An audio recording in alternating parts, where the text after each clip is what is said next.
ये है class 10 geography chapter 8 types of agriculture in India. ये थर्ड लेक्चर है। इसमें हम क्या पढ़ेंगे, मिक्स्ड फार्मिंग और कॉमर्शियल फार्मिंग के बारे में।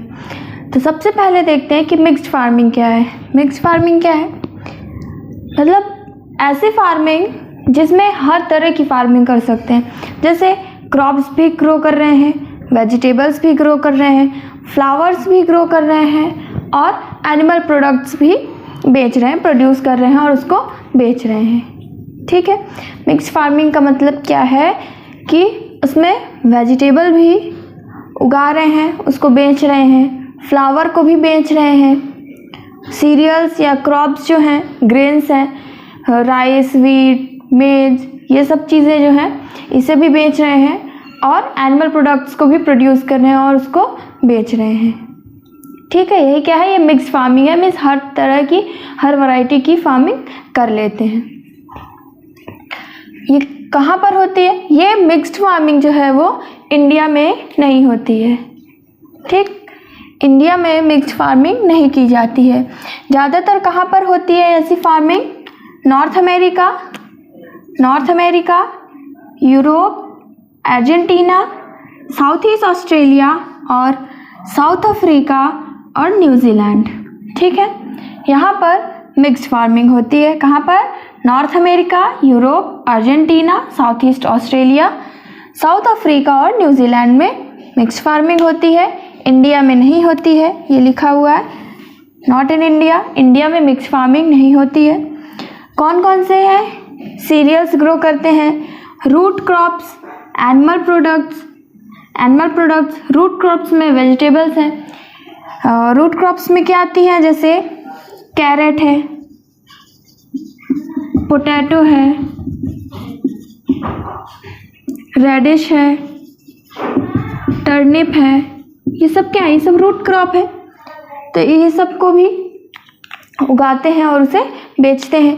एनिमल प्रोडक्ट्स है, एनिमल प्रोडक्ट्स जैसे मिल्क है, चीज़, बटर, ये सब क्या है, ये एनिमल प्रोडक्ट्स में आ जाते हैं, जिसे बनाते हैं और उसे बेचते हैं। Grows crops and rears livestock, इसमें क्या करते हैं, क्रॉप्स को ग्रो करते हैं, क्रॉप्स को ज़्यादातर ग्रो करते हैं और लिव स्टॉक को भी बढ़ाते हैं। मीन्स जो एनिमल्स हैं जिससे एनिमल प्रोडक्ट को बनाया जा सकता है, उससे बेचा जा सकता है, तो ऐसे एनिमल्स को पालते हैं। ज़्यादातर काऊ, बफेलो ऐसे एनिमल हैं जिन्हें अपने खेतों में भी यूज़ कर लेते हैं, उसके डंग से मैन्योर यूज़ कर लेते हैं और जो उसका मिल्क होता है उसको मिल्क भी बेच लेते हैं, उससे बटर बना करके बेच लेते हैं। तो ये सब क्या है, ये मिक्स फार्मिंग में आता है। रिस्क इज रिड्यूस्ड, अच्छा रिस्क क्यों कम हो जाता है मिक्स फार्मिंग में, क्योंकि जैसे क्रॉप ग्रो किए, ठीक है, एक साल में मान लीजिए कोई क्रॉप्स लगाए, वीट लगाए, राइस लगाए, तो उसमें क्या हुआ, वो क्रॉप इस बार ख़राब हो गई, वीट या राइस जो है वो ख़राब हो गई, उसमें कोई डिसीज़ हो गई या इरिगेशन अच्छी नहीं हो पाई, इससे वो ख़राब हो गई। तो क्या होगा, उसके ख़राब होने से उतना ज़्यादा इफेक्ट नहीं पड़ेगा उनके वेल्थ पर, क्योंकि वो मिल्क प्रोडक्ट को भी बेच रहे हैं, उससे भी उनकी इनकम आ रही है। जो वेजिटेबल्स ग्रो कर रहे हैं उसे भी वो बेच रहे हैं, तो उससे उनके पास पैसे आ रहे हैं। ठीक है, तो रिस्क कम हो जाता है। अगर सिर्फ क्रॉप पर डिपेंड है, सिर्फ क्रॉप ही ग्रो कर रहे हैं और क्रॉप ख़राब हो गई, तो इससे पूरा इफेक्ट पड़ जाता है उनके पैसों से। ठीक है, उनकी वेल्थ पर, उनकी इनकम पर पूरा इफेक्ट पड़ जाता है। इसमें क्या है, क्रॉप ख़राब हो गई, सीरियल्स जो है वो ख़राब हो गए, तो जो रूट क्रॉप्स हैं, जो वेजिटेबल्स हैं, उसको बेच रहे हैं, एनिमल प्रोडक्ट्स बेच रहे हैं, तो उससे उनके पास पैसे आ रहे हैं, एनिमल प्रोडक्ट्स बेच रहे हैं। High capital expenditure, animal products में मीट वगैरह भी बेच लेते हैं, ऐसे एनिमल्स को पालते हैं। हाई कैपिटल एक्सपेंडिचर मीन्स इसमें जो है मिक्स फार्मिंग में ज़्यादा पैसे आते हैं। ठीक है, मशीनरी, इसमें जो भी चीज़ें यूज़ होती है वो मशीन के थ्रू काम होता है। ठीक, जैसे फार्मिंग कर रहे हैं, क्रॉप्स ग्रो कर रहे हैं, तो उसका जो भी पूरा स्टेप होता है, बीज लगाना उसकी कटाई करना, ठीक है, और ग्रेन्स को अलग करना स्टॉक से, तो ये सब चीज़ें सब मशीन के थ्रू होता है। या फिर बहुत ढेर सारे जो बफेलोज हैं या काउज हैं, बहुत ढेर सारे हैं, तो उनका मिल्क निकालना, तो ये सब मशीन के थ्रू वर्क हो जाता है। समझ में आया? इंडिया में ही नहीं होता है। ये क्या था? Mixed farming. मिक्स्ड फार्मिंग क्या है? क्लियर हुआ? इसे नोट करिए। नेक्स्ट फार्मिंग देखते हैं। नेक्स्ट है कॉमर्शियल फार्मिंग। कॉमर्शियल फार्मिंग क्या है? वो मेन मोटिव है उनका बेचना, लेकिन ये इसमें क्रॉप्स ग्रो नहीं करते हैं, इसमें फ्रूट्स है, वेजिटेबल्स हैं, फ्लावर्स हैं, तो यही सब चीज़ें ग्रो करते हैं और उसको बेचते हैं, उसे कहते हैं कॉमर्शियल फार्मिंग। ठीक है। मिक्स फार्मिंग में हर तरह की हर चीज़ें ग्रो कर रहे थे, सीरियल्स भी, फ्रूट्स भी, वेजिटेबल्स भी, फ्लावर्स भी, ठीक। लेकिन कॉमर्शियल फार्मिंग में सिर्फ क्या कर रहे हैं? वेजिटेबल्स, फ्रूट्स और फ्लावर्स, ठीक, सिर्फ 3 चीज़ें। कॉमर्शियल फार्मिंग में पहले देखते हैं हॉर्टिकल्चर। हॉर्टिकल्चर किसे कहते हैं? हॉर्टिकल्चर उसे कहते हैं जो सिर्फ वेजिटेबल्स, फ्रूट्स और फ्लावर्स को उगाएं, ठीक है। सिर्फ यही 3 चीज़ें ग्रो हो रही हैं, ग्रो कर रहे हैं, उसी को कहते हैं horticulture. Grown in field of glass house. ये जो वेजिटेबल्स हैं, फ्लावर्स हैं, फ्रूट्स, इसको या तो फील्ड में ग्रो करते हैं, या तो जो फार्मर्स हैं वो फील्ड में ग्रो करते हैं, या तो ग्लास हाउस में। ग्लास हाउस कैसा होता है? फील्ड है और उस फील्ड को पूरा ग्लास से कवर करके रखते हैं। ऐसा क्यों करते हैं? क्योंकि बहुत से ऐसे फ्लावर हैं, बहुत सी वेजिटेबल्स हैं जहाँ पर डायरेक्ट सनलाइट से वो क्या उससे हो जाती है, मीन्स काफ़ी अगर गर्मी पड़ रही है तो उससे वो फ्रूट्स हैं, वो वेजिटेबल, वो फ्लावर क्या हो जाते हैं? खराब हो जाते हैं। इस वजह से वो ग्लास से पूरे फील्ड को कवर करके रखते हैं, जिससे डायरेक्ट सनलाइट ना जाए और जो भी वो ग्रो कर रहे हैं फ्लावर्स, वेजिटेबल्स, वो खराब ना हो। कैसे होता है? जैसे ये फील्ड है तो इस फील्ड से पूरा ऐसे ऊंचाई तक ये पूरा ग्लास हाउस ऐसे बना देते हैं और फिर ये अंदर यहाँ पर जो भी ग्रो करते हैं वो यहाँ पर करते हैं, ठीक है। और क्यों? जैसे बहुत से फ्रूट्स होते हैं, ऐसे नॉर्मल देखो तो बर्ड्स क्या करती हैं, जो बर्ड्स होती हैं, चिड़िया, पक्षी जो हैं, वो क्या करते हैं? फ्रूट्स को खा लेते हैं, ठीक। बहुत से फ्रूट्स खराब हो जाते हैं। ऐसे ही नॉर्मल फ्रूट्स अगर बाहर लगे हुए हैं फील्ड में, उसमें कुछ डिसीजेज हो जाती हैं, बहुत ज़्यादा पानी की वजह से भी वो ख़राब हो जाते हैं। अगर बहुत ज़्यादा, अब ऐसे फील्ड खुला हुआ है, बहुत ज़्यादा बारिश हो गई तो उससे भी पेड़ खराब हो जाते हैं। इस वजह से ग्लास हाउस बनाते हैं जहाँ पर बर्ड्स भी फ्रूट्स को ख़राब नहीं कर पाती, डिसीजेस नहीं हो पाती है प्लांट्स में ज़्यादा, और फ्लड की वजह से नहीं ख़राब होता, ज़्यादा पानी की वजह से नहीं ख़राब होता, या फिर ज़्यादा सनलाइट की वजह से भी ख़राब नहीं होता। जितना उस प्लांट्स को, वहाँ के ट्रीज़ को ज़रूरत होती है उतना ही उसे प्रोवाइड करते हैं, ठीक। ज़्यादातर ये हॉर्टिकल्चर कहाँ पर होती है? मुंबई में, कोलकाता, दिल्ली, चेन्नई, हैदराबाद, बेंगलुरु और शिलोंग में। ये कुछ ऐसे एरियाज़ हैं जहाँ पर हॉर्टिकल्चर ज़्यादा होता है, ठीक है। कहाँ पर? मुंबई, कोलकाता, दिल्ली, चेन्नई, हैदराबाद, बेंगलुरु और शिलोंग में।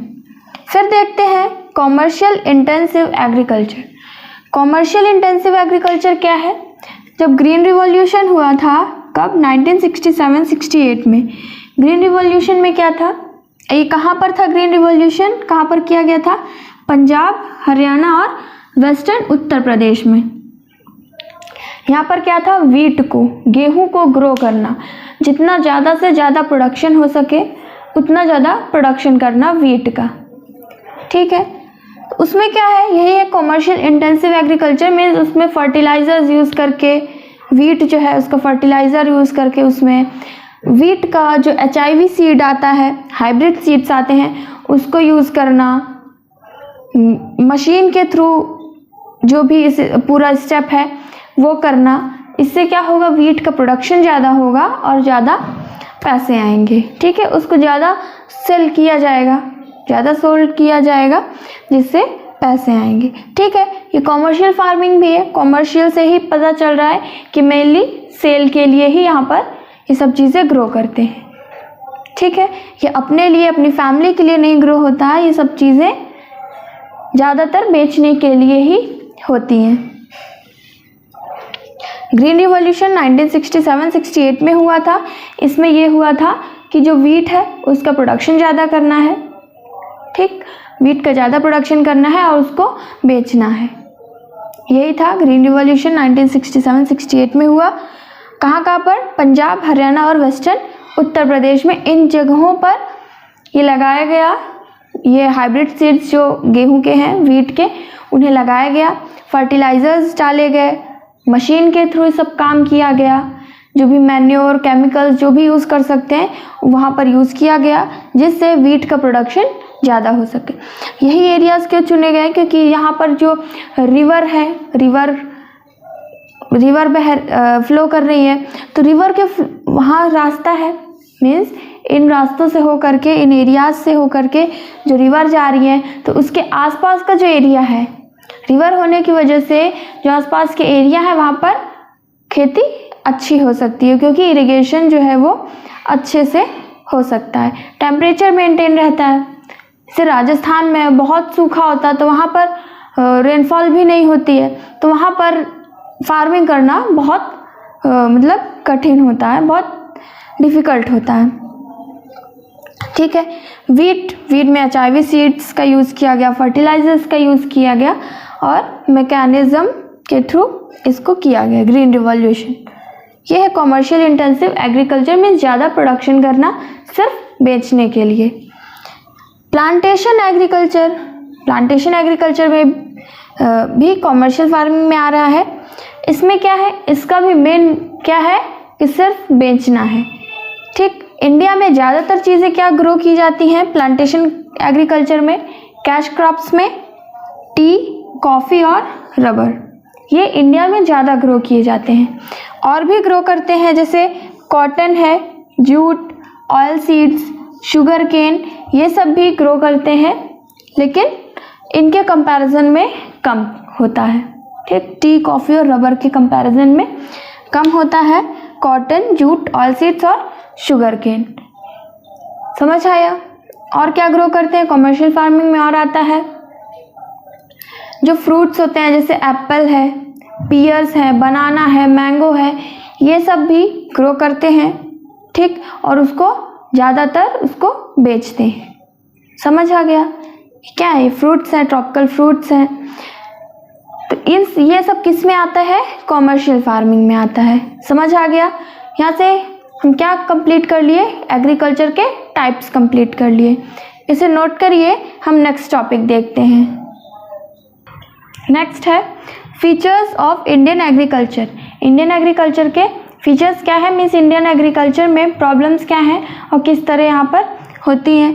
तो खारिफ क्रॉप्स फेल्ड 3 और 5 ईयर्स में, 3 या 5 साल में, मीन्स 3 या 5 साल में एक बार ऐसा होता है कि जो क्रॉप्स हैं, खारिफ क्रॉप्स, वो ख़राब हो जाती हैं मानसून के टाइम पे।